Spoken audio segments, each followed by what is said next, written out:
بسم اللہ الرحمن الرحیم۔ شروع اللہ کے نام سے جو بڑا مہربان اور نہایت رحم والا ہے۔ السلام علیکم۔ آپ لوگوں سے گزارش ہے کہ ہمارے چینل کو سبسکرائب کر دیں اور ساتھ میں بیل آئیکن کو پریس کر دیں۔ ویڈیو کو لائک، شیئر اور کمنٹ کرنا نہ بھولیے۔ مجدد الدین مزید کچھ کہنا چاہتا تھا کہ بیچ میں جرات مندی بڑی دلیری کا مظاہرہ کرتے ہوئے پہلی بار مرسینہ مجدد الدین کو مخاطب کرتے ہوئے بول اٹھی۔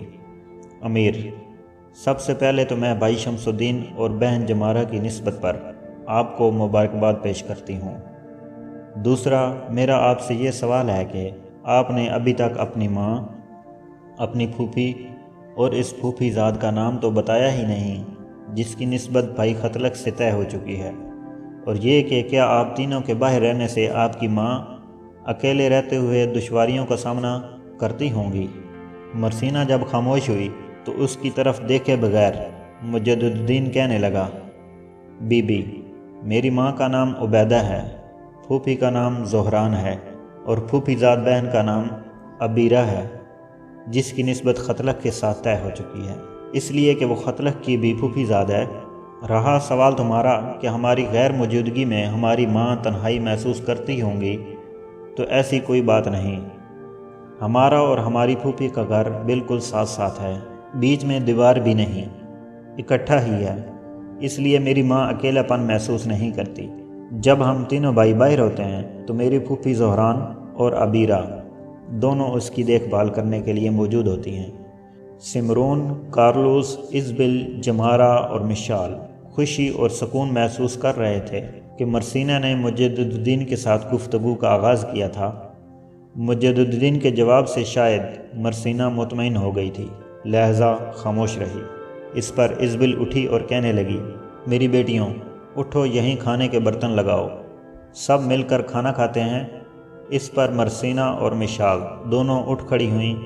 جمارہ بھی جب اٹھی تو اس کو مخاطب کر کے مجدد الدین کہنے لگا، جمارہ میری بہن، تم بیٹھی رہو، تمہاری تو آج نسبت طے ہوئی ہے۔ میری بہن، میرے خیال میں تمہیں آج کام نہیں کرنا چاہیے۔ جمارہ چند قدم آگے بڑھ کر رکی، مسکراتے ہوئے مجدد الدین کی طرف دیکھ کر کہنے لگی، نہیں بھائی، ایسی کوئی بات نہیں، میں مرسینہ اور مشال کے ساتھ مل کر سارا کام کروں گی۔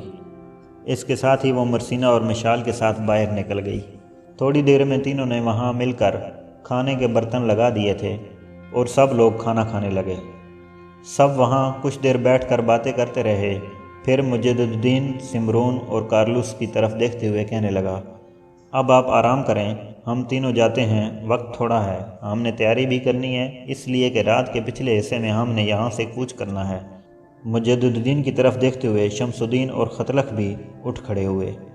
سمرون، کارلوس، ازبل، جمارہ، مرسینہ اور مشال بھی کھڑی ہو گئی تھیں۔ اس کمرے سے نکل کر سب باہر سین میں آئے۔ جمارہ نے مجدد الدین کو مخاطب کیا، مجدد الدین میرے بھائی، اب جب کہ آپ آج رات یہاں سے رخصت ہو جائیں گے، اگر آپ سے میں ایک بات کہوں تو آپ اپنی بہن کی بات کا برا نہ مانیں گے؟ مجدد الدین ازبل کے قریب ہوا، اس کے سر پر ہاتھ رکھا، کہنے لگا، میری بہن، تم جو چاہو کہو، جس قسم کی سخت اور کڑوی بات کہنی چاہو کہہ سکتی ہو، میں برا نہیں مانوں گا۔ مرسینہ، مشال بھی جمارہ کے قریب کھڑی تھیں، باقی بھی ان کے گرد جمع ہوئے تھے۔ جمارہ پھر بول پڑی، بھائی، کتنے دکھ اور کتنے افسوس کی بات ہے کہ آپ نے شمس الدین اور خطلق کی نسبت کا اہتمام تو کر دیا، آپ نے اپنے لیے کچھ نہیں کیا۔ ایک بہن کی حیثیت سے میں آپ سے گزارش کروں گی کہ آپ شادی کر لیں۔ مجدد الدین بالکل سنجیدہ ہو گیا تھا، چہرہ اس کا سرخ ہو گیا تھا۔ اس کی حالت دیکھتے ہوئے شمس الدین اور خطلق بھی سہم گئے تھے۔ کچھ دیر ایسا ہی سما رہا، پھر مجدد الدین سنبھلا، دوبارہ اس نے جمارہ کی طرف دیکھا، پھر کہنے لگا، جمارہ میری بہن، یوں جانو میں شادی کر چکا ہوں۔ جمارہ چونک سی پڑی، کس سے شادی کر چکے ہیں آپ؟ مجدد الدین ایک دم اپنا ہاتھ تلوار کے دستے پر لے گیا، پھر اپنی تلوار اس نے بے نیام کی اور کہنے لگا، یوں جانو میری شادی اس تلوار سے ہو چکی ہے، میں نے اپنی زندگی کو ایک مقصد کے لیے وقف کر دیا ہے۔ رہا میری شادی کا سوال تو میری بہن، وہ میرے مقدر میری قسمت میں نہیں ہے۔ اس کے ساتھ ہی نہایت سنجیدہ اور اداس سا مجد الدین آگے بڑھ گیا تھا۔ کسی کو کچھ کہنے کی ہمت نہ ہوئی۔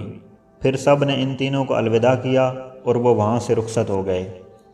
اسی رات مجد الدین، شمس الدین اور ختلق اپنے لشکر کے ساتھ الربا سے حلب کی طرف کوچ کر گئے تھے۔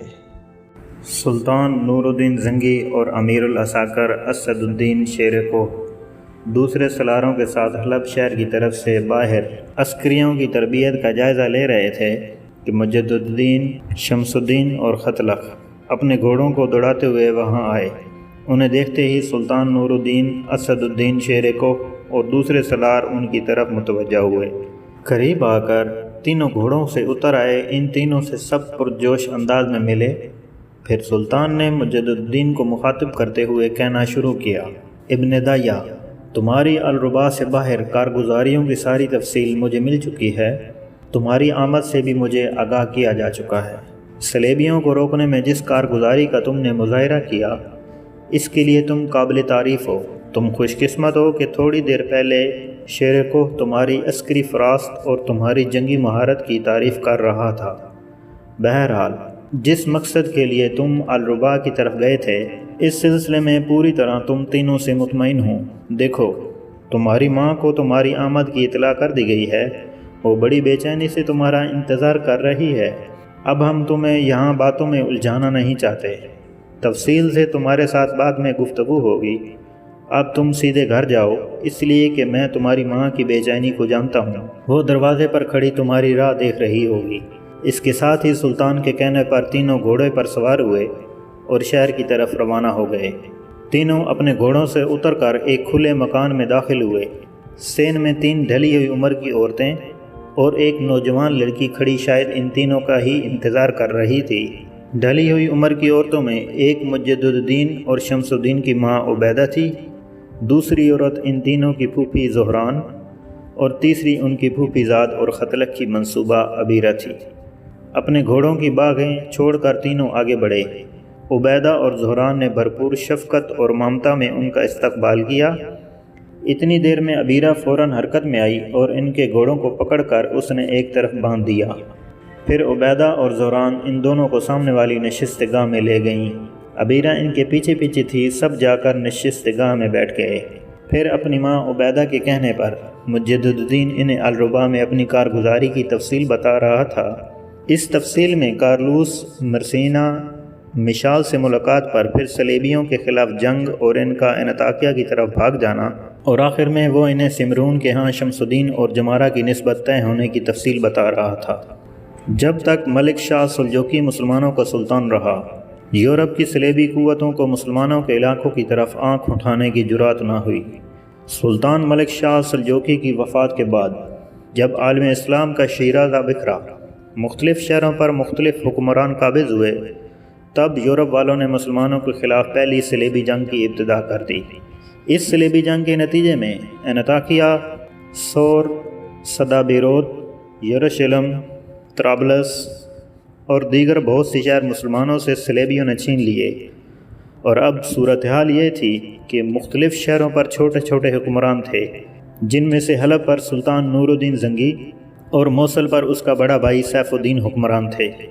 اب جرمنی کا بادشاہ کارنڈ اور فرانس کا بادشاہ لوئی یروشلم پہنچ کر اپنی عسکری طاقت اور قوت کو استوار کرنے لگے تھے، اور یروشلم کے بادشاہ بالڈون نے بھی ان کا ساتھ دیا۔